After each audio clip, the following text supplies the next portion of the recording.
aquí está hecho.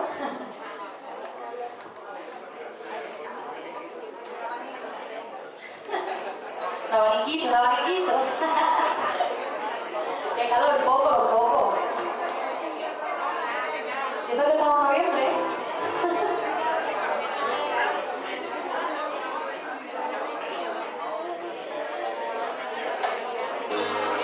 Bueno, ahora vamos a cantar un bolero para cambiar un poco el tema.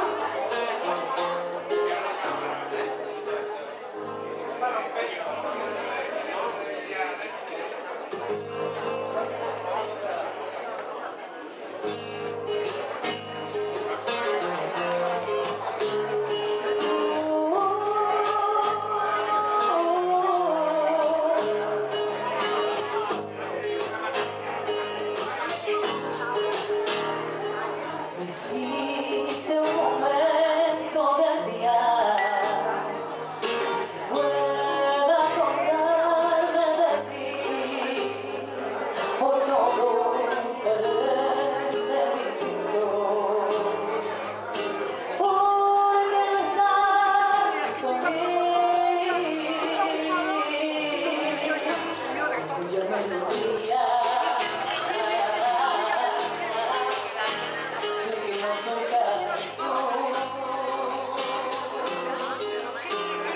Yo quiero escucharla, si no la escuchas tú, y el que te ha convertido y en parte de mi alma,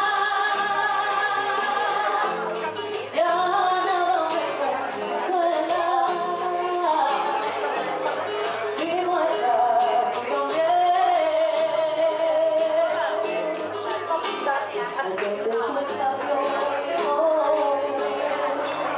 Del sol y las estrellas, contigo en la distancia, amada mía, estoy.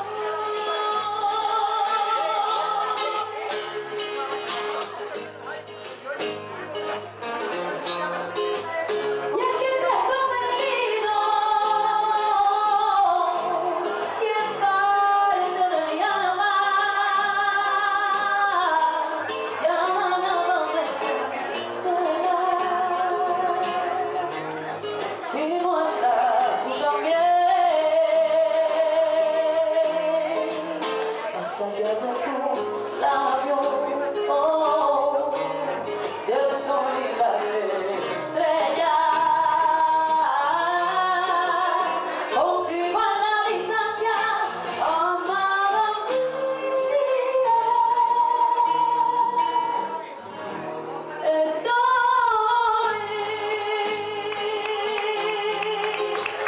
Contigo estoy.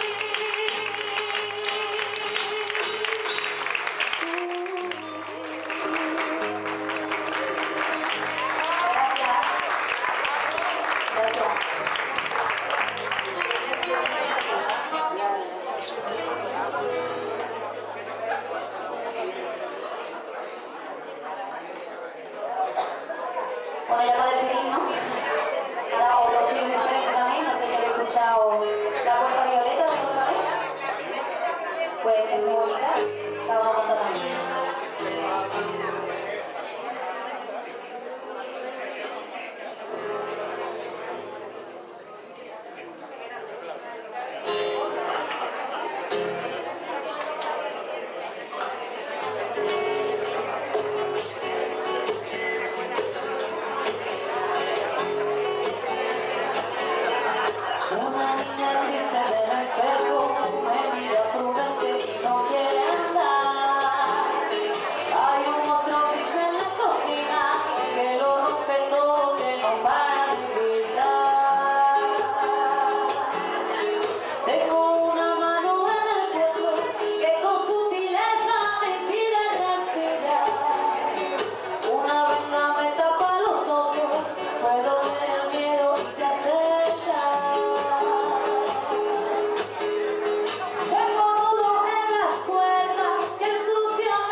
necesito de ti, de tu voz, de tu andar, de cada despertar, del reír, del caminar, de los susurros de abrir, del sentir, del despertar, de la noche por mí, del saber que soy el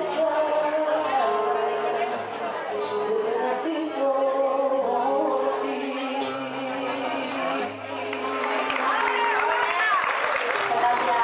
Gracias. Buenas tardes. Vale, bien. Está bien. No me dicen nada. Buenas tardes. Buenas tardes a todos, buenas tardes a todas. Bienvenidos a una presentación más, a un evento más de Lunares, en este caso Lunares Artes Plásticas. Lo sabéis, ¿no? Que hoy es Lunares Artes Plásticas, ¿no? Sí. Bueno, ante todo lo primero quiero presentar a Pilar Suárez y a José Capote, que nos han hecho este pedazo de concierto. Que os voy a decir que es un privilegio, la verdad que sí, porque han sacado un huequito esta tarde, y os lo digo de corazón, que tienen muchísimos eventos, tienen muchísimos bolos y hoy han podido estar aquí porque yo sé que ellos no fallan. Así que muchísimas gracias a vosotros. Muchas gracias y ahora sí un aplauso muy fuerte para ellos. La podéis ver en Facebook, en YouTube, en otros canales.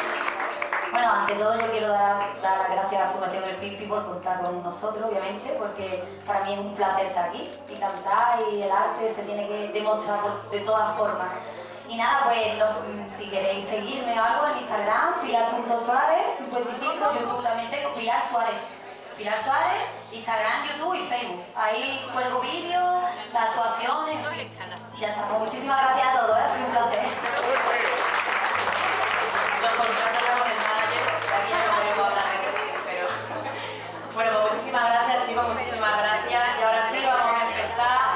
Vamos a dar comienzo a esta nueva entrega de Lunares Artes Plásticas. Y antes que nada, siempre agradecer, por supuesto, a nuestros patrocinadores, agradecer a Bodegas Mala Virgen, a Bodegas El Pimpi, por este pedazo de espacio que nos cede siempre, a Fundación El Pimpi, a Fundación La Caixa, a Cerveza Victoria. Muchísimas gracias por siempre a todos ellos, porque hacen posible que estemos nosotros todos aquí en este ratito, en esta tarde, en nuestro salón de los Lunares. Así que muchísimas gracias a ellos, muchísimas gracias a vosotros por venir y bienvenidos una vez más. Bueno, ¿qué tenemos hoy? ¿Qué nos toca? Bueno, como siempre, a nosotros nos gusta que los lunares de la Fundación, los lunares que sean siempre ese puntito de innovación, ese puntito de color, ese puntito de locura, de alegría, de técnica, de arte. Y hoy, además de tener a nuestro artistazo, nuestro artista invitado, Antonio Montiel, que lo vamos a recibir ahora, hemos querido también vivir el arte de cerca, vivirlo aquí hoy, experimentarlo, y hemos invitado a un artista que está ahora mismo subiendo como la espuma. Él se llama Javier Peinado, lo vamos a tener aquí. Un aplauso muy fuerte para Javier Peinado. Javier Peinado, y esta era la sorpresita de hoy que lo anunciábamos por las redes. Javier Peinado nos va a hacer aquí en directo un cuadro durante la hora que vamos a tener la entrevista con Antonio Montiel. Vamos a vivir ese momento de arte y vamos a ver el resultado al final, porque esta es la sorpresita, ¿eh? La sorpresita para todos. Así que vamos a vivir ese momento y lo vamos a ver al final. Ahora voy a dar paso a la directora de Lunares Artes Plásticas, que es Inmaculada España. Ella es historiadora del arte, ya la conocéis, hemos hablado muchas veces de ella, ha hecho también artes plásticas el año pasado, la temporada anterior, así que ya la conocéis de sobra, y es ella la que nos va a introducir a nuestro artista invitado. Os pido un fuerte aplauso, no solo para Inma, para mí, para Pilar, para José, para Javier. Un fuerte aplauso para todos vosotros y un fuerte aplauso para agarrar ya con calma esta horita que nos queda, ¿vale? Oiga, un aplauso muy fuerte.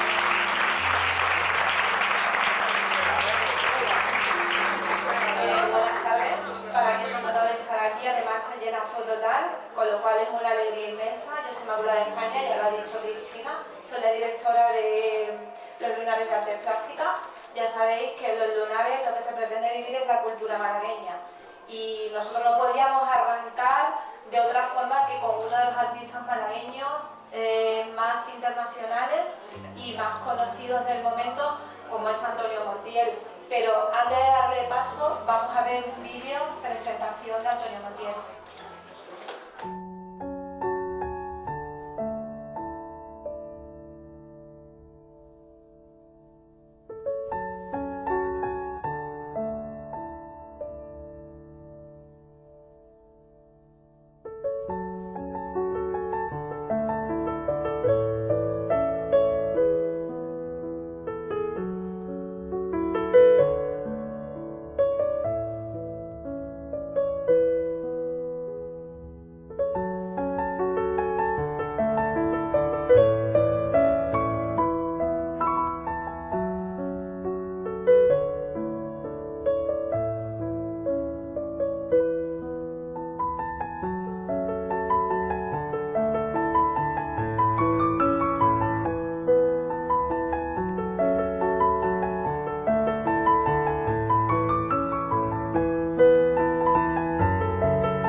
Gracias.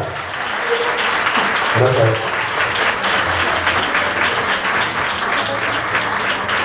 Muchas gracias. Encantado de estar hoy aquí con todos vosotros en un sitio que para mí es emblemático en Málaga y que además recuerda a otras épocas, a otras formas con las que yo me siento tan identificado, a pesar de no haber sido mi tiempo. Porque como se dijo en una ocasión sobre mí, cuando gané el concurso de carteles de la Feria de Málaga en el año 85, ponía Antonio Montiel, un pintor que se equivocó de época al nacer. Y yo la verdad es que me siento muy identificado con esto, reivindico todo esto y estoy encantado de estar con vosotros esta tarde.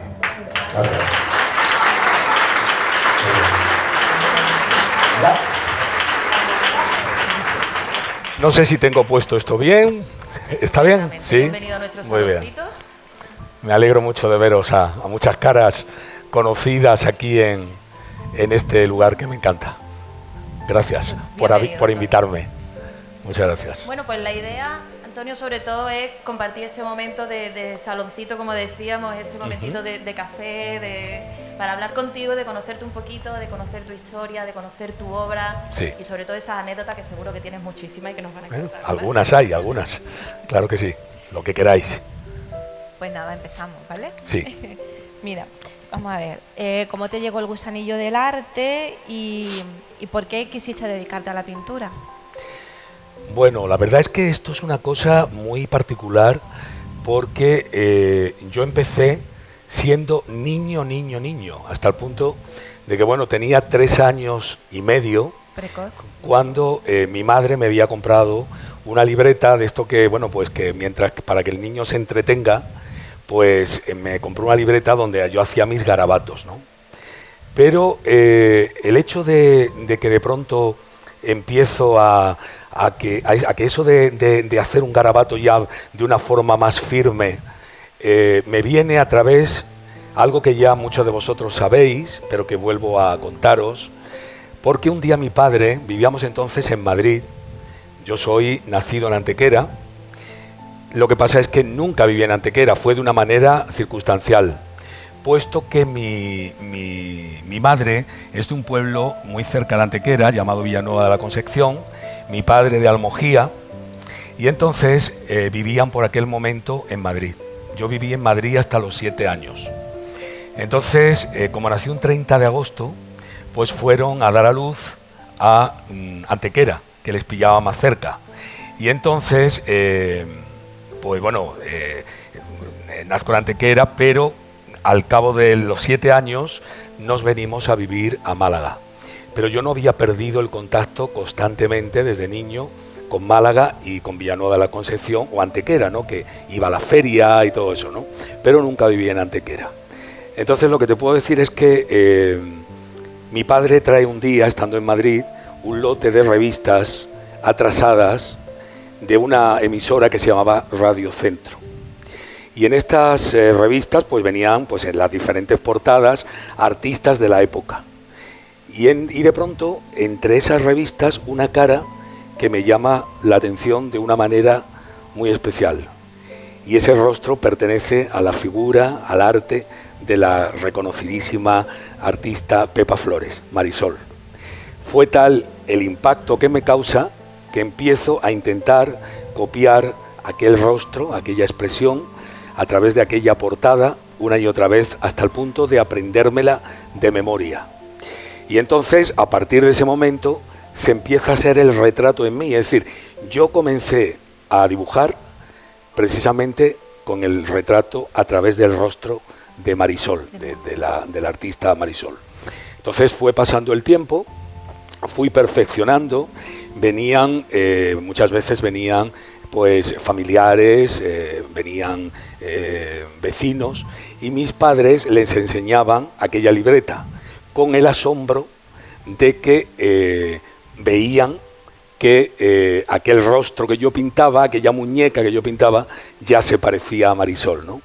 Y bueno, eso lo fui perfeccionando de tal manera que pasó el tiempo y se fue convirtiendo casi en una obsesión, porque ya, pues así como los niños piden pues juguetes, chocolate, dulces, ¿no? Yo lo que pedía era revistas que viniera el rostro de Marisol.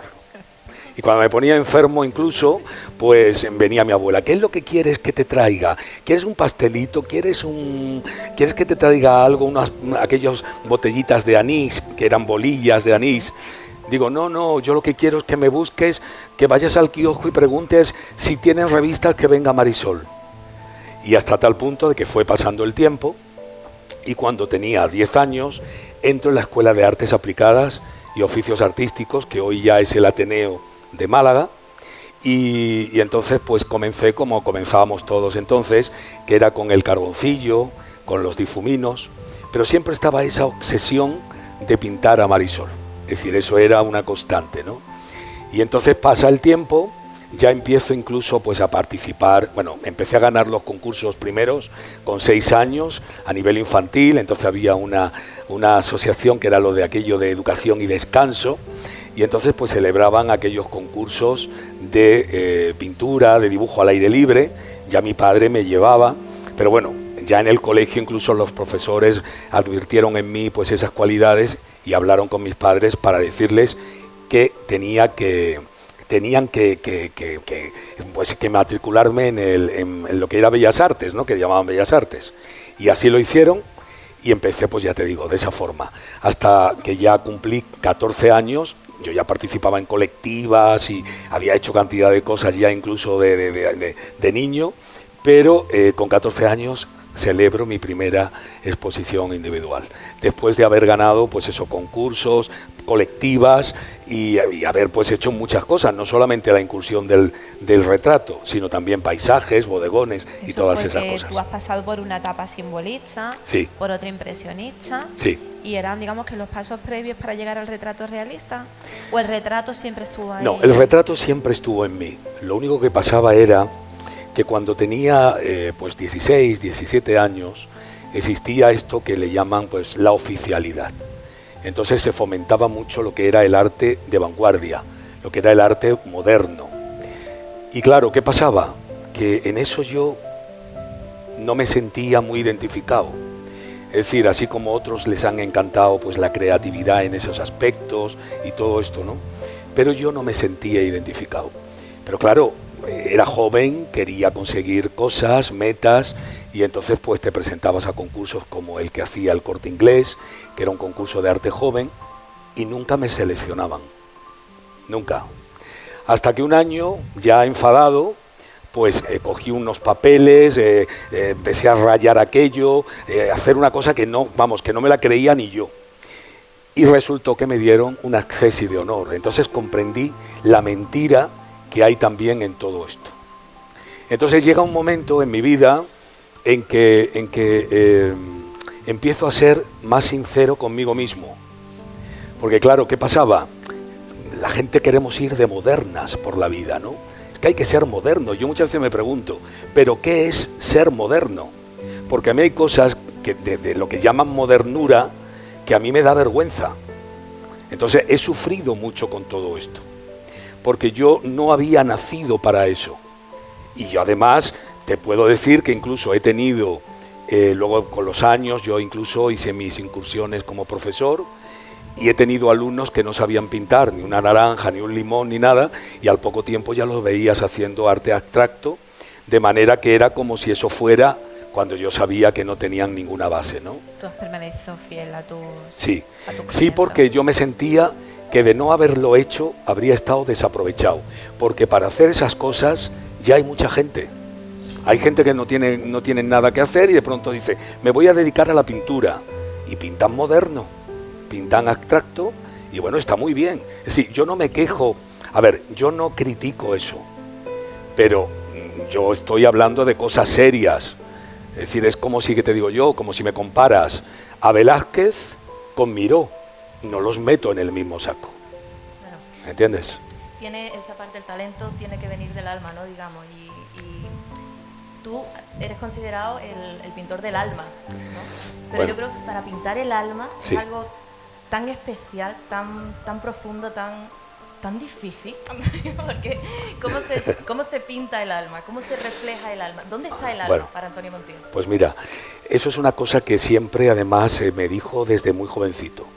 Porque verás, hay pintores que se han dedicado más a cuestiones externas, de conjunto, decorativas, pero yo siempre que he hecho un retrato, más que importarme lo que se ve detrás, o el vestido, o pues las cosas que de alguna manera hacen decorativa un cuadro, a mí lo que me importó siempre fue captar el interior de las personas.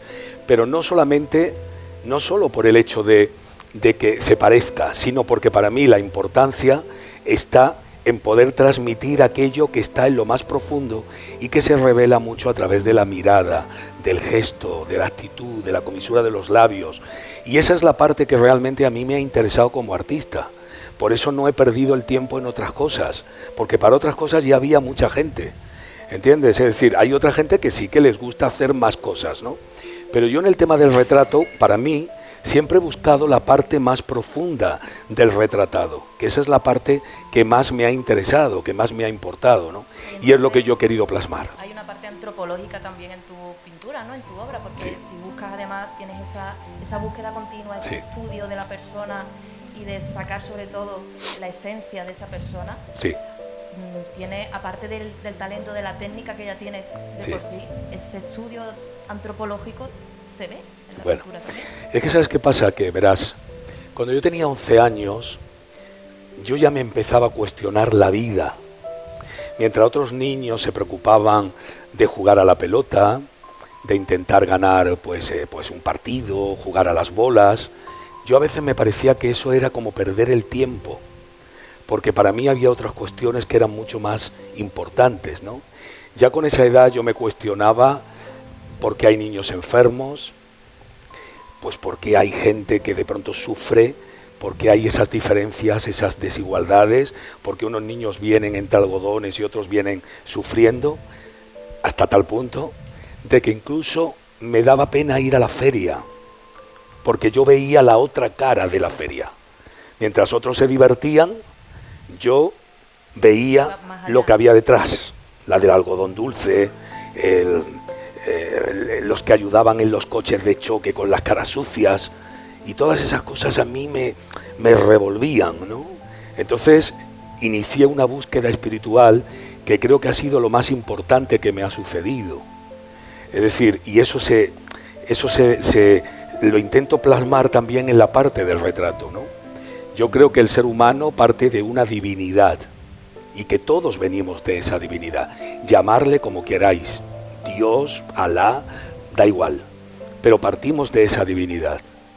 Y entonces vivimos una experiencia física, pero en el fondo hay una especie de nuestro interior, que cuando nos quitamos las cuestiones del ego, nos damos cuenta de la importancia que tiene el que aprendamos lo más importante que tenemos en esta vida, que es saber quiénes somos.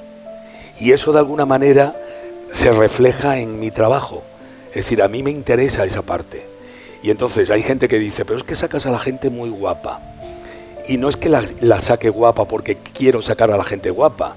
Es que yo creo que la gente, cuando se quitan todas esas, los miedos, los temores, los complejos, sale la belleza que hay verdaderamente en el ser humano.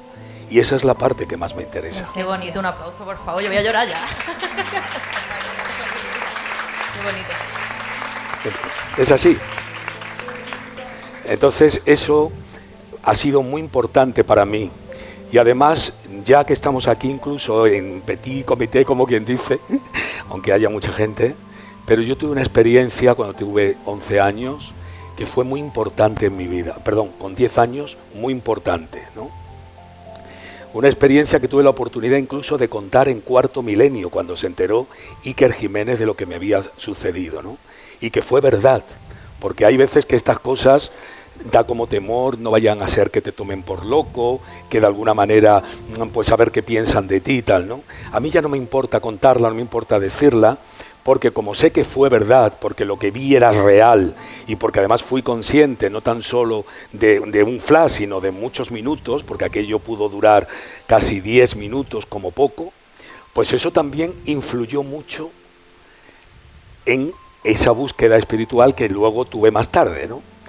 Pero el caso es que cuando yo tenía 10 años, mi tía, que vivía en Villanueva de la Concepción, pues era soltera, venía y nos ayudaba a mi madre con los hijos, porque nos llevábamos muy poca diferencia de edad. Vino un día, vino a casa, se pasaba algunas temporadas, y la misma noche aquella que llegó, pues sucedió una cosa muy extraña. Y yo dormía en una habitación que ella ocupaba cuando venía a mi casa, y a mí pues me alojaban en un mueble cama, donde había una salita de estar, que es donde se veía la televisión, ¿no? Entonces, cuando ya luego terminaba la programación, que sabéis que tenía no es como ahora que ya dura toda la noche, pero aquello entonces tenía un horario, y luego salía aquello que le llamaban la nieve, ¿no? Eso que era ¿no? Todo eso, ¿no? Bueno, pues sucede que a eso de las 3 de la mañana yo me desperté porque había luz en el pasillo. Entonces yo dormía en el sofá cama, había una puerta justamente en la parte de la cabecera de lo que es el sofá, y entonces mi padre nos tenía siempre con esa cosa que tenían los antiguos de niño, apaga la luz, venga que no gastéis tanta luz. Entonces teníamos esa especie como tenía ese complejo de culpa cuando dejábamos las luces encendidas, nos lo habían creado ya desde muy jovencito, ¿no?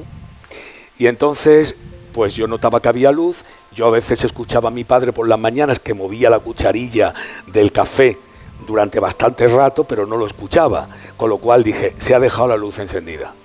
Entonces me incorporé, ya con ese sentimiento de culpa, para apagarla.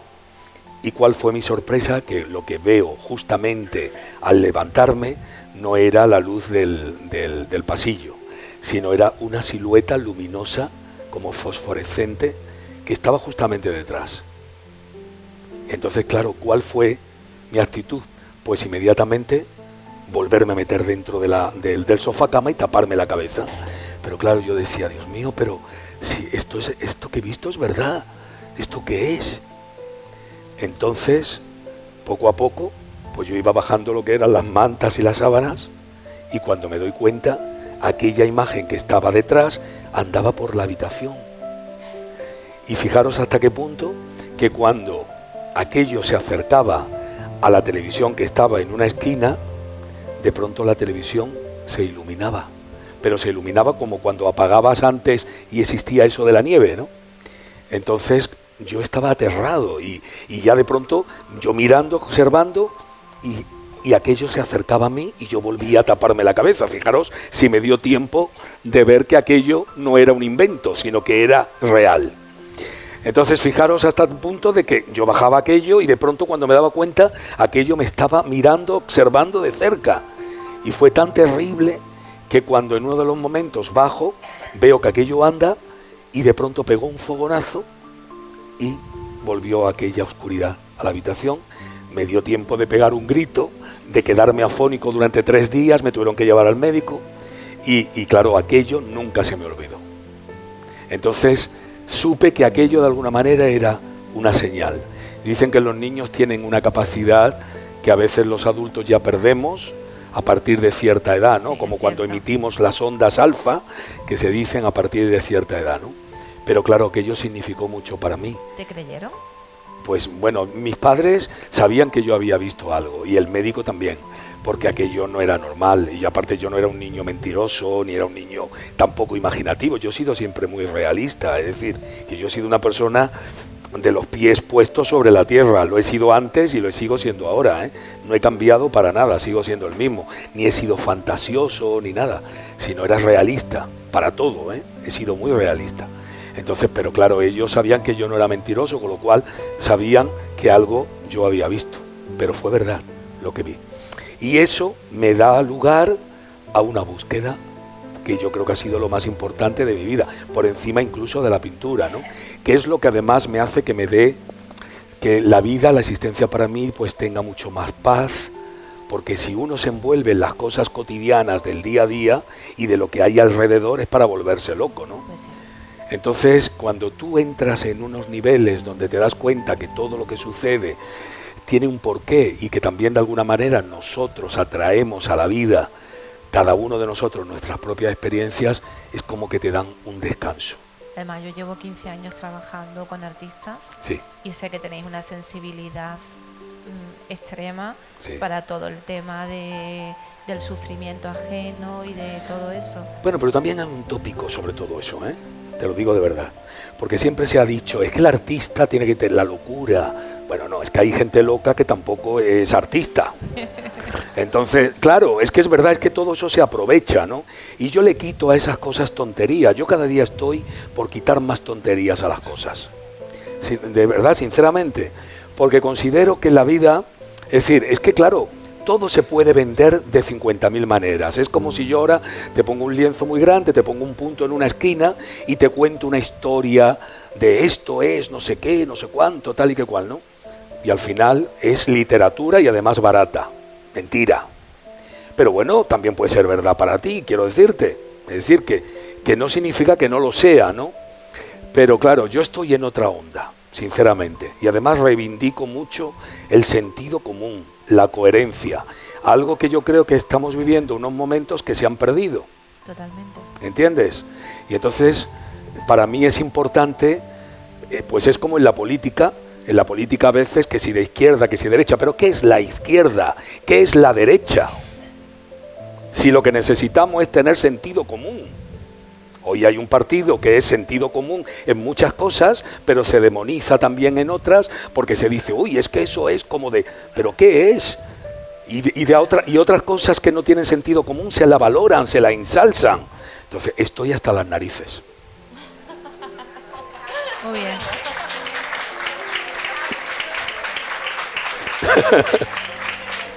Bueno, es verdad que un poco lo que decíamos, ¿no? Que todas las cosas pasan por algo, sí, ¿verdad? Sí. Y yo creo que, tal como lo estabas diciendo, eso ha marcado mucho tu vida y tu obra. Y yo creo que casi igual que cuando comentaba lo de la revista con Pepa Flores, ¿no? Sí. Eso son cosas que de pronto llegan y marcan y claro. la causalidad frente a la casualidad también, ¿no?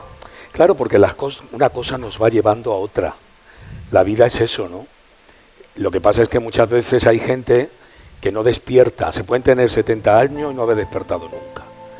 Y yo creo que el despertar está precisamente en simplificar, en quitar tonterías a las cosas, en las complicaciones del ego.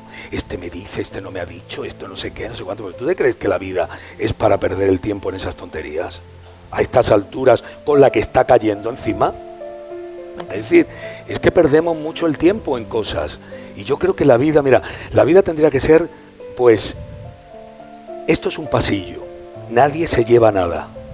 Pues ayudarnos a que ese pasillo sea lo más fluido posible, pero no que hacemos de la vida, nada justifica una guerra, nada, porque al final nadie se lleva nada, ¿no? Nada. Pero todo es el ego. Yo me he dado cuenta que el mal del ser humano no está en la maldad, sino en la ceguera, como dijo Cristo en la cruz. Padre, perdónalos porque no saben lo que hacen. Y es la ceguera. Vivimos un mundo de ceguera tremenda, que no sirve para nada. Entonces, en eso estoy. Muy bien. Vamos a retomar la entrevista. Te iba a preguntar por Pepa Flores, pero sí, ya casi me lo has dicho. Bueno, es tu musa, sí, los inicios claro, de tu carrera van sí, parejos a ella. Sí. ¿Qué supuso para ti conocerla? Pues mira, fíjate, yo tenía tanta obsesión tan grande que cuando tenía 13 años, que ya incluso iba por la radio, y además aquí hay una gran amiga que es Mariluz Aguilar Galindo, una gran locutora de radio y de televisión, que ella conoce mi historia, pero además la vivió de cerca. Porque fíjate, todo se fragua, el hecho de ir a conocer la Altea, era porque yo ya conocía a los padres, conocía a los abuelos. Fíjate, si me querían, que incluso hasta me pagaban el billete del autobús para ir a verlos, que iba casi una semana sí, otra no, ¿no? Pero ella se hacía esperar, además ya estaba en aquella época en un momento en que dio un vuelco a su vida, se retiró a vivir a Altea, a Alicante, y pues prácticamente salía muy poco, no quería tener casi contacto con la vida profesional, aunque todavía estaba dentro de ella, pero vamos, hizo 4 cosas y se retiró, ¿no? Y entonces pues era tal la obsesión, las ganas de conocerla, que le mandaba cartas, le mandaba dibujos, pero no contestaba nunca, ¿eh? Que tampoco lo entiendo, la verdad, porque hombre, con la edad que yo tenía, pues, pero no contestaba nunca. Pero yo todo lo justificaba, ¿eh? Yo todo lo justificaba, nada me quitaba las ganas ni el interés, ¿no? Y entonces, pues nada, yo le pedí a mi padre, por favor, llévame a conocerla, ¿por qué no me llevas a Altea y tal? Mi padre decía, pero si te va a dar con la puerta en las narices, pero no ves que los artistas no te van a atender cuando tú quieras. No, pero yo quiero ir, tal. Había hecho hasta amistad por teléfono con una niñera que ella tenía, que era madre soltera, y le pinté hasta a la niña para que me ayudara. Total, que el caso es que logré hablar con ella una vez por teléfono, pero vamos, nada, y hasta que me decidí a ir, gracias precisamente a una amiga de Mariluz Aguilar Galindo, que entonces iba de vez en cuando por la radio, y ella me dijo, mira, vente conmigo para Alicante, que yo voy a ver a mis padres, y tú luego continúas para Altea. Y así fue, me compré mi billete y ella me dijo, tú cómpratelo, que yo te veo allí y tal, cosa que luego me dejó plantado. Y me vi solo con un billete a las 4 de la tarde, me fui de mi casa, dejé una notita en el televisor diciendo a mis padres, hasta que no vea a Pepa Flores, no volveré. Y entonces no había ni móviles, ni había las oportunidades que tenemos hoy en día, ¿no? Entonces, nada, pues cogí y nada, toda una noche de viaje hasta llegar a Alicante, luego un transbordo hasta Altea, 100 kilómetros más, y nada, llegué a la puerta de su casa y nada, ni estaba la niñera, ni nada. Insistía y fue pasando todo el día, yo sin comer, fatal, una depresión tremenda, acordándome de mi padre, te va a dar con la puerta, no la vas a ver, ya verás, no sé qué. Y yo encabezonado, hasta que conseguí verla a las 6 de la tarde al día siguiente. Que una señora se apiadó de mí porque me vio llorando en la puerta y tocó al timbre y le dijo tocó al timbre, salió la chica que tenían ellos, oye tal, pero dile a la Pepi que salga, que mira que este niño, que tal y que cual. Y ya por fin me dejaron, estaban dentro, claro. Sí, claro. Y estaba hasta la madre, que incluso me conocía. Pero bueno, tú sabes, estas cosas de que yo entiendo también que habría mucha gente que querría ir a conocerla y esas cosas pues se pueden entender, ¿no? Y nada, la conocí, todo el disgusto que había llevado durante todo el día se me pasó, me vine más contento que unas Pascuas de vuelta a Málaga y a partir de ese momento pues ya hicimos una amistad, después me ha posado para muchas obras. Le dediqué, cuando ella cumplió 50 años, una exposición aquí en Málaga, en la Galería Fénix, que ya está desaparecida. Y bueno, pues he vivido muchos momentos con ella y además ha sido una gran inspiración para mí, hasta ese cuadro que ya es mítico en mi carrera, como es la mantilla, ¿no? de Pepa posando de mantilla para la exaltación de la mantilla, ¿no? Entonces ha significado mucho para mí, mucho. Además de Pepa Flores, además de cumplir ese sueño que tú tenías, también has visto a otras personalidades. Sí. ¿Cierto? Sí. Has retratado a Fidel Castro, has retratado a la reina Isabel II, has retratado al rey Felipe VI, además últimamente. Sí. ¿Cómo es ese momento? ¿Cómo es bueno, realizar? Verás, el hecho de retratar personajes famosos no era algo que podía estar dentro de mi proyecto. Es decir, sí, el cuadro del rey, ¿no? De la presentación. Eso ha sido hace muy poco, esa presentación. Es un encargo que me hizo el jefe del Estado Mayor del Ejército de Tierra, porque además yo llevo ya 3 años como miembro del jurado del concurso del Ejército, y entonces pues, se me encargó este trabajo como retrato oficial del Ejército, ¿no? Y me posó él en el Palacio de la Zarzuela. Pero todo esto viene porque con 22 años, bueno, yo hice el servicio militar en Madrid y eso me da la oportunidad de darme cuenta de la importancia de vivir en una gran ciudad como era Madrid, porque por entonces Málaga no tenía las oportunidades ni pues todo lo que hoy culturalmente podemos tener, que entonces no teníamos, ¿no? Toda esa oferta cultural que hoy tenemos no existía. Madrid sigue siendo Madrid. Hombre, claro. Pero bueno, de todas maneras, hoy en día ya con los transportes tan rápidos y todo, pues podemos estar más yendo y viniendo, ¿no? Pero entonces habíamos artistas que creíamos en nuestras posibilidades, teníamos ilusiones, ganas, y entonces pues muchos nos fuimos a Madrid, no solamente dentro de la pintura, sino dentro del teatro, del cine y todo esto, ¿no? Como Antonio Banderas, por ejemplo, que se fue unos 4 años antes que yo, y cuando yo llegué a Madrid coincidíamos en el mismo gimnasio y hablábamos de Málaga, de la Semana Santa y todas esas cosas, ¿no? Y entonces, bueno, pues yo ya había tenido ese contacto con Madrid, me vuelvo a Málaga, después de terminar el servicio militar, porque me llaman para dar clases en la academia que había en la Galería de Arte Miguel Ángel, del Pasaje de Chinitas, que fue una gran galería entonces. Y entonces, pues bueno, pues monto mi propia academia una vez terminada aquel tiempo, porque ya luego lo coge Benedito, el que luego montaría la Galería Benedito, de aquí al lado. Y ya pues yo sabía que de quedarme en Málaga, pues me iba a quedar mucho en plan un poco local, ¿no? Y no había las oportunidades que ahora, en el sentido de que te quedabas un poco como provinciano, ¿no? Sí. Y entonces, pues nada, pues de pronto lo dejé todo y decidí la aventura de Madrid. Y claro, era muy difícil, porque yo además iba sin contacto, sin ¿sabes? Sin nadie que te pudiera echar una mano, pero yo llevaba un dinerito ahorrado por si acaso, pues podía estar unos 6 meses, en caso de que no me fuese bien, pues volver de nuevo a Málaga. Y la verdad es que fue llegar, conocí a un señor que era vizconde de Astorga, me presenta a una asociación de hidalgos que eran aristócratas, llamada Hidalgos Afuera de España, y entonces me dan la oportunidad de hacer un retrato, y tan solo con un retrato gustó tanto que hice la colección completa. Pero el gran espaldarazo viene a través de la revista Lecturas, que fue pues un escaparate muy importante para mí, porque me encargan una serie denominada Las Mujeres 10 Españolas en 3 dimensiones, que fueron en principio 15, pero al éxito de la serie gustó tanto que entonces cada semana pues se presentaba el retrato de una figura que en aquel entonces era una mujer muy conocida, pues iban desde la baronesa Thyssen o Isabel Pantoja, Rocío Jurado, Sara Montiel, mucha gente, ¿no? Así 36, ¿no?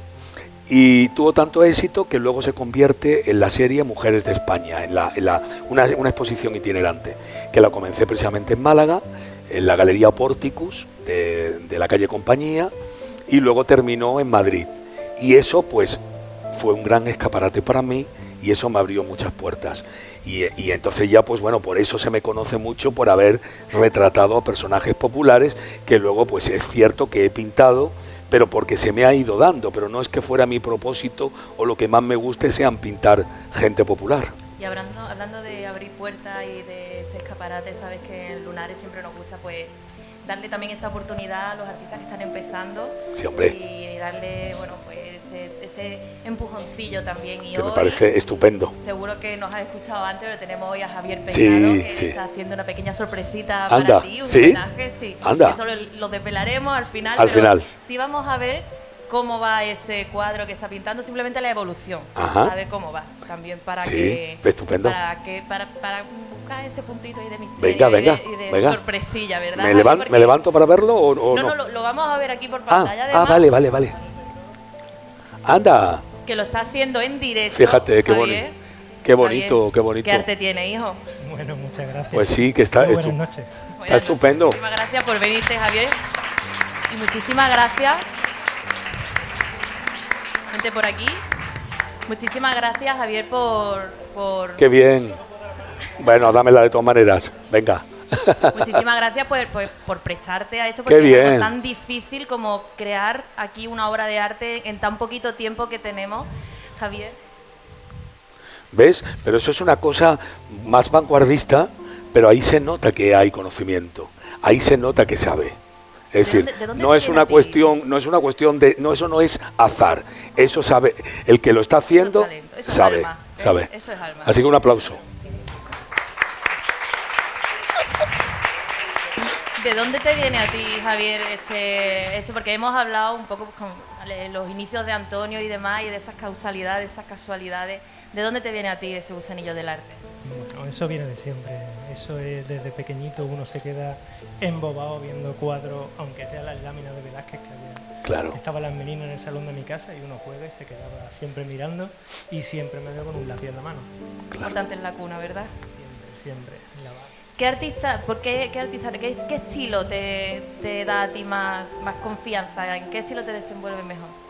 Bueno, yo parto de una figuración que luego me trata un poco de romperla y hacerla un poco más expresiva, pero como Antonio ha dicho antes, la raíz de la academia está ahí, hace falta la base, o sea que si no aprendemos de los maestros, difícil podemos llegar a otras cotas.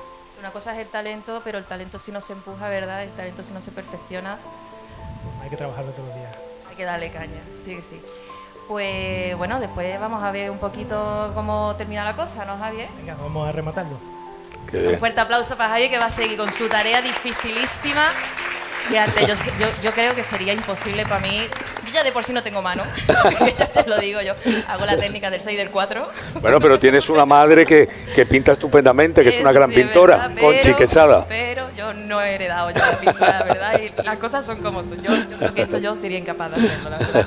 ¿Tú crees en el talento o me refiero al trabajo duro o a la inspiración de pronto? Vamos a ver, yo creo que hay algo interior que ya se tiene, ¿no? Y que luego se perfecciona, lógicamente, ¿no? Y que luego incluso hasta se puede descubrir, porque hay gente que ha empezado muy tarde. Hay casos como, por ejemplo, Modigliani, empezó muy tarde. Maravilloso artista. Y además figurativo, pero no es un pintor académico, sino es un pintor que creó un estilo, pero es maravilloso. Eso no es tomarle el pelo a la gente. Hay otras cosas que sí. Y se venden como arte. Y son mentiras. Una bolsa de basura puesta en un museo, en una esquina, donde los pseudo-intelectuales van a decir qué maravilla este punto de línea que equidicta con el horizonte, eso es tomadura de pelo. Cierto. Cierto. Es así, pero bueno, mientras... Yo creo que hay opiniones de todo, ¿no? Y dicen que, bueno, el arte mientras te transmita, Ya. cada uno el arte es subjetivo, ¿no? Sí. Dicen al final, pero es verdad que la técnica se tiene que ver. Hombre, es que fíjate lo que ha dicho Javier, ¿no? Velázquez, para... Yo tengo que entrar un poco. Claro que sí. Porque llevo una hora intentando perdonarme que sea... Además, Paco ha sido el culpable de que yo esté aquí. Hay cosas que cuando te toca la vena sensible llega un momento que tiene que salir. Hay 7 o 8 cosas que tú, yo, muchísimos de los que haremos aquí en Málaga, sabemos que la luz de Málaga atrae muchas cosas. Muchas. Dentro de ellas el bagaje. Que hace llevarte a un camino profundo que está ahí y que hay que respetar. Partiendo de la base de la inspiración, yo a mis 75 años no creo en la inspiración, creo en el estado anímico de las personas. Y los que hay, como Paco Moreno, que está por ahí, está ahí. Ay, Paco, por favor, no te había visto. Un gran artista y además que siempre lo he seguido desde jovencito. Una milla nomás, porque hoy eres tú la pieza fundamental de esto. Entonces, cuando yo veo algunas de las cosas, y ella me preguntaba el otro día, se ha dicho aquí el tema de la sensibilidad, que tocar por encima, también, pero hay otras dos cosas que están ahí. Málaga puede ser todo lo contemporáneo que sea. Si hablamos de, dice, la vieja escuela de Málaga. Málaga no ha tenido escuela. La escuela funiquiana sí existe, pero la escuela de Málaga no. Conclusión, la mía personal.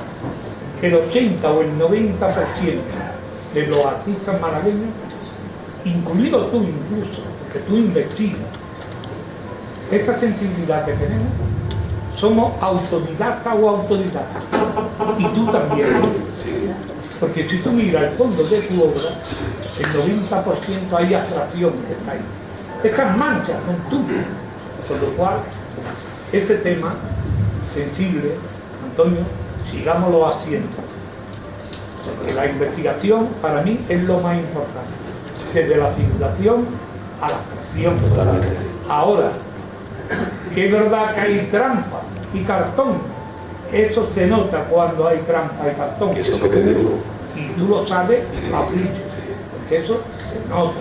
Cuando una persona me dice a mí, en la asociación, que vamos a hacer un tema de una naranja y tal y cual. O vamos a hacer... ¿Tú sientes eso? Si no lo sientes, no lo hagas. ¿Cómo lo vas a sentir? Quiero decirte, tener ese sentimiento, se nace o se hace. Sí, un poco bueno lo que veníamos hablando, ¿no? Eso Que es. ese talento es innato, ese talento tiene Que toda la razón, Paco. que generarse.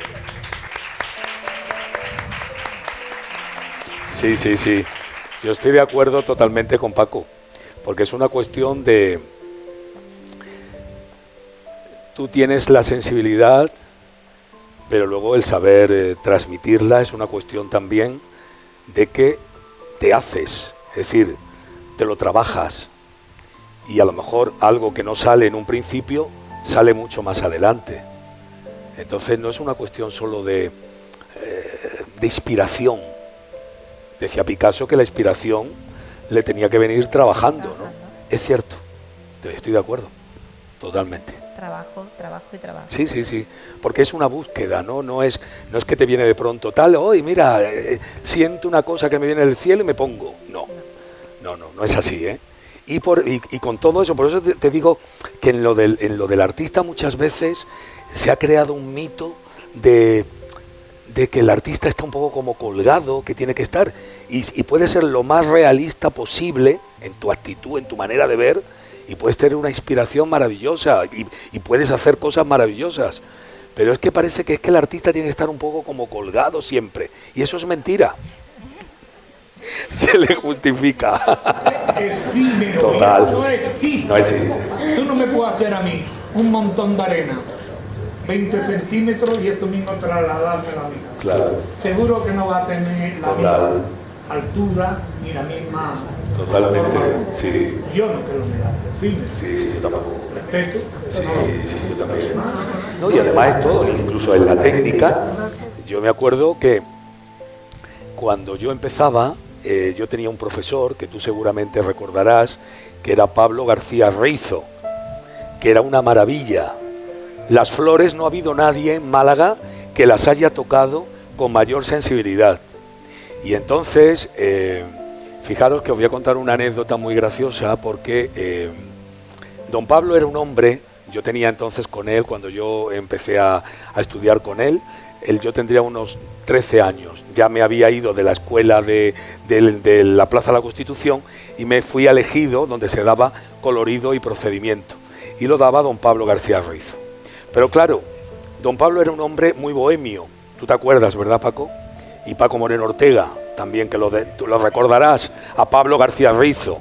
Era un hombre con su gabardina, con una petaca que llevaba siempre en el bolsillo, y un hombre que además siempre decía, ¡jo! Aquí me traen a las mujeres estas para que, como no las ponen no las meten en el manicomio, me las traen a mí aquí para que pinten, para que se relajen, decía. Era tremendo, ¿no? Y entonces no era un hombre que te enseñara, porque estaba como aburrido, como desganado. Pero cuando veía que había alguien que tenía ciertas cualidades, de vez en cuando se le escapaba alguna cosa que yo intentaba recoger, ¿no? Fijaros, hasta el punto de que era muy difícil poder entrar en colorido de procedimiento porque estaba todo lleno, y yo ya un día fui y le dije, don Pablo, ¿usted qué quiere que yo le regale para que usted me deje venir? Porque decía, es que tengo todo esto lleno de señoras, como tú comprenderás, no me queda más sitio, me decía don Pablo. Bueno, pues un día me hizo mucha gracia porque vino a exponer a Málaga un pintor muy famoso, no vamos a decir el nombre. Y entonces, claro, yo estaba enloquecido, ¿no?, con su manera de pintar, ¿no?, con sus blancos. Y entonces yo me acuerdo que me hizo mucha gracia porque de pronto pues estaba pintando un bodegón donde había un jarro de cristal, y como yo había visto cómo ese pintor hacía las luces, pues yo quería imitarlo, y entonces cogía del mismo tubo tal como salía y le daba flash, el blanco puro tal como salía. Y venía él y me decía, Montiel, ese tono, ese blanco, bájalo. Digo, don Pablo, pero es que queda muy bonito. Y decía, pero ¿no ves que eso está muy duro? Además, si tuvieras que pintar la luz de donde viene, es decir, de donde la fuente de luz, que es lo que está provocando el reflejo, ¿qué blanco utilizarías? Y entonces yo le decía, pero don Pablo, pero es que queda muy, muy bonito, ¿no? Total, que él a veces me cogía y me hacía ¡pum! Y me lo bajaba, y yo aquello lo veía, digo, y qué triste se ha quedado esto, ¿no? Total, que volvía, y yo otra vez, hasta que ya un día se cansó y me dijo, no te estoy diciendo que ese blanco está muy duro, baja eso, hombre. Y digo, pues yo he ido a ver a tal, y él lo pone de esa manera, don Pablo. Y me dijo, ¿y tú qué es lo que quieres ser? ¿Un buen pintor o un cartelista? Y yo le dije, don Pablo, yo un buen pintor. Pues entonces no te fijes nunca.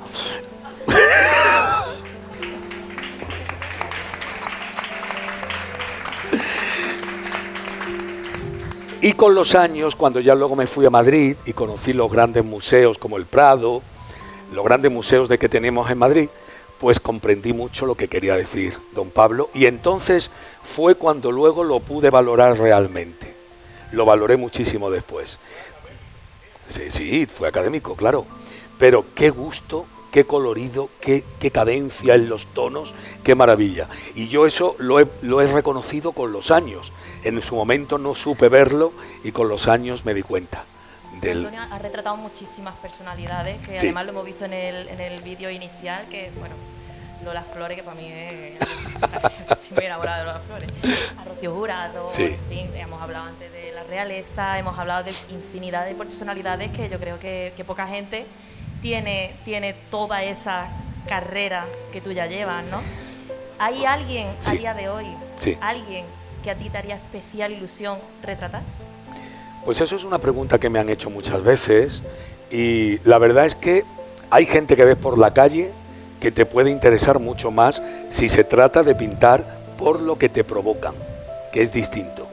Yo entiendo que vivimos en un mundo en el que el marketing y todo eso es lo que muchas veces hace que te conozcan, por no decirte casi siempre, pero no por una cuestión de interés por retratar un personaje popular, ¿no? Lo que pasa es que sí es cierto que hay alguien que se me quedó pendiente dentro de todo este catálogo de figuras o de personalidades que no pude pintar en su momento para la revista Lecturas porque tenía puesto una querella contra Lecturas, que fue Isabel Preisler. Es la única. Pero vamos, no porque tenga un gran interés desde el punto de vista, porque sea alguien que me atraiga de sobremanera, ¿no? La única persona que me interesó de verdad retratar fue Marisol y la reconocí y la pinté hace ya muchos años.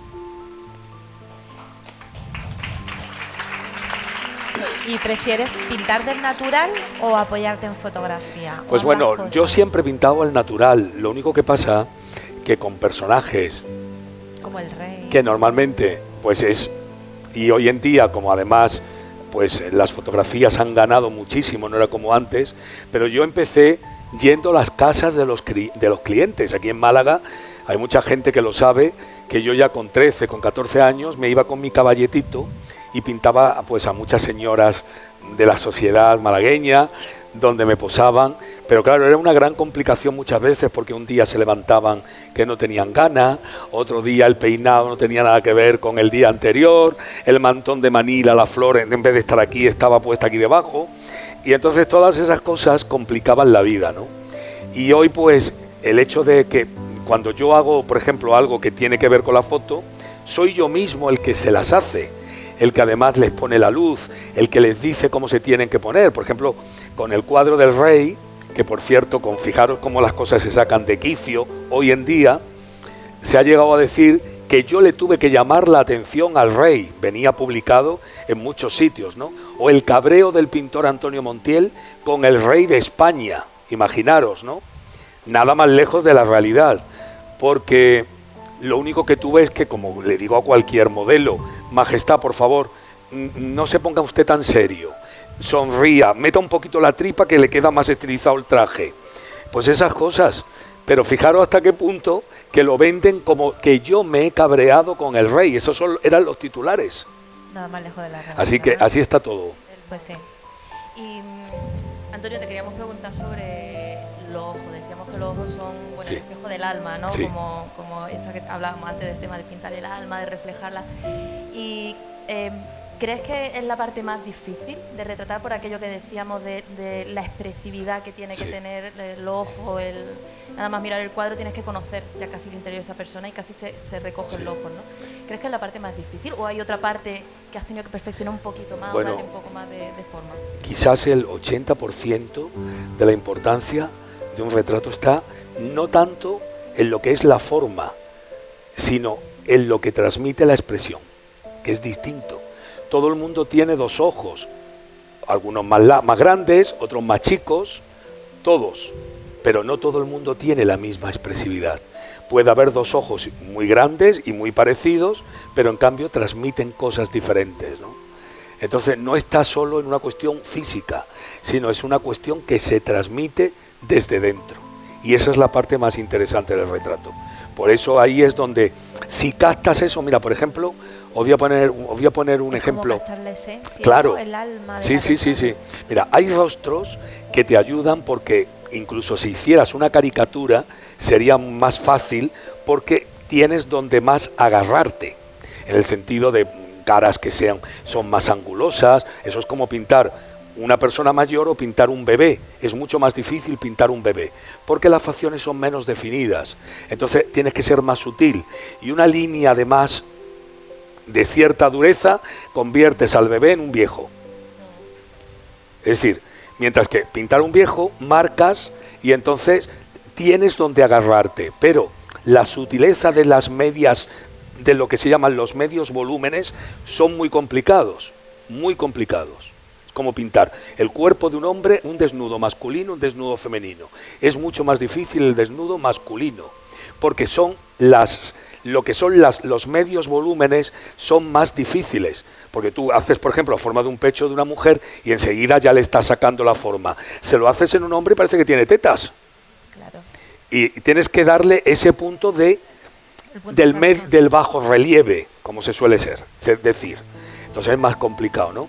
Pues tengo una anécdota que además me lo dijo ella misma, Lina Morgan. Lina Morgan me dijo: te va a costar mucho mi retrato. Y yo le dije: ¿y por qué? Dice: ya lo verás. Digo: pues no entiendo por qué. Me han pintado muchos pintores, no he logrado que ninguno me saque. Y digo: pues tampoco lo entiendo, no sé por qué. Cuando lo hice, lo entendí. ¿Y por qué? Pues porque es una cara que si no le logras sacar la chispa que tiene en unos ojos muy normales, porque no es que haya algo que tú digas qué característica, ¿no? Pero si no le sacas esa chispa, se parece a cualquiera menos a Lina Morgan. Para que veas. Y me costó. Y luego yo se lo reconocí. Le dije: efectivamente, es verdad, ¿no? Porque, por ejemplo, pintar a Pitita Ridruejo es una cara mucho más definida, donde puedes incluso hasta hacer una caricatura con más facilidad. Pero Lina Morgan me costó. Fue una de las mujeres que más me costó. Entonces, que estamos hablando así de bajo relieve, de medio relieve. Sí. ¿Te ves haciendo otras disciplinas aparte de la pintura? Porque nosotros te conocemos como pintor, Sí. básicamente. Es que es a lo que me he Es lo que- dedicado. a lo que te has Yo me dedicado. podía haber dedicado a muchas cosas a nivel artístico, desde niño, ¿eh? Pero ¿sabes por qué me decanté más por la pintura? Con la definición llamada de la pintura. Porque era lo que de alguna manera me daba como mayor independencia. Y era como más ver la rapidez enseguida. Me interesaba mucho el teatro. Tuve la oportunidad de dirigir teatro en 2 ocasiones. La primera estando en el colegio. Dirigí Jesucristo Superstar, que la gente pensó que era increíble, ¿no? Porque tenía yo 13 años y dirigía a gente que tenían cerca de 30 y de 35. Y yo con 13 años, dirigiéndolos a ellos. Y luego después en la Escuela de Arte de Antonio Cañete, de Ejido, dirigí una obra de Federico García Lorca llamada Doña Rosita la Soltera o El lenguaje de las flores. Y fue una experiencia maravillosa, ¿no? Pero ¿qué pasaba? Que a veces el hecho de tener que estar trabajando con gente me complicaba muchísimo la vida, porque como hoy en día además hay muy poca formalidad, quedas con ellos, te dicen que sí, pero luego después tienes que estar tirando. He vivido la experiencia y prefiero más la independencia. Pues muy bien. Y a día de hoy ya, Antonio, ¿qué otros proyectos tienes en mente? Bueno, pues seguir con el trabajo que hago, porque yo además soy un pintor que no tengo grandes pretensiones, es decir, que lo digo sinceramente, ¿no? Yo podría incluso, ¿qué te digo yo?, hasta dejar la pintura en un momento determinado, si me tocara la lotería, ¿eh? Porque no creo que haya que estar. Por eso incluso cuando a veces le preguntan, la gente quiere saber, dice: bueno, ¿y Marisol por qué se retiró? Y le intentan también buscar mucha literatura a la historia. Y la historia es simplemente, es que ella no me apetecía más, es que me cansaba, es que ella hizo incluso hasta teatro y decía que el teatro la tenía agobiada, el hecho de tener esa responsabilidad diaria de presentarse al público. Ya lo había vivido mucho, ya había tenido mucho éxito, ya había estado en lo más alto dentro de su profesión y decía: ya es que no me apetece más, es que no quiero más. La entiendo perfectamente, ¿no? Entonces yo Me he dedicado a esto porque lo siento, porque me gusta y también ha sido mi medio de trabajo. Pero tampoco es algo que tendría que estar haciendo hasta que fuera muy mayor o ya no pudiera más, ¿sabes? Porque muchas veces incluso se dice, es que claro, es que hay gente que te dice, pero Antonio, es que tú estás obligado porque Dios te ha dado ese don. Y digo, pero si el don te sientas viendo, a mí me encanta también la vida contemplativa, ¿eh? Es decir, me encanta porque además me encanta sentarme, ver un paisaje y digo, si es que eso sí que es un gran cuadro. Eso es lo que llena. De todas formas, Antonio, yo espero de verdad disfrutar muchísimos más años Yo creo que sí. de tus obras. No te retires todavía. Vale. ¿Vale? No, Déjanos todavía que no estoy en, todavía déjanos estaré un tiempo más. seguir viendo ese alma, ese talento tuyo, esos ojos que tanto nos llaman. Muchas gracias. Y darte sobre todo las gracias por todos estos años de arte y por Muchas gracias. dejarnos disfrutar tanto de todo lo que has hecho como de tenerte aquí esta tarde. Y antes Encantado. de despedirnos, antes de nada, yo quiero ver el resultado. Yo no sé si vosotros estáis expectantes del Venga, resultado claro. de Javier Peinado, ¿no? ¿O no? Hombre, ya lo que Sí, había ¿no? estaba estupendo, ¿eh? Claro, pero yo quiero verlo, a ver qué ha pasado, ¿no, Javier? ¿Qué dices? ¿Qué ha pasado, Javier? Esto, sobre todo, siempre con todo el respeto del mundo, con todo el amor del mundo y siempre desde el homenaje a un gran artista como tú, Muchas Antonio, gracias. y sobre todo por agradecerte esta tarde Nada. que estés aquí. Encantado, encantado de la vida. Encantado. Pero lo has hecho todo esta tarde. Ahora, qué maravilla. Era un poco recordar, como Qué bien. sabía que eras Antequera. Sí, buscando una silueta, algo de claro, una precioso, Antequera soñada. precioso, precioso. Qué bonito, me encanta, me encanta, me encanta. Un aplauso muy fuerte. Qué bien.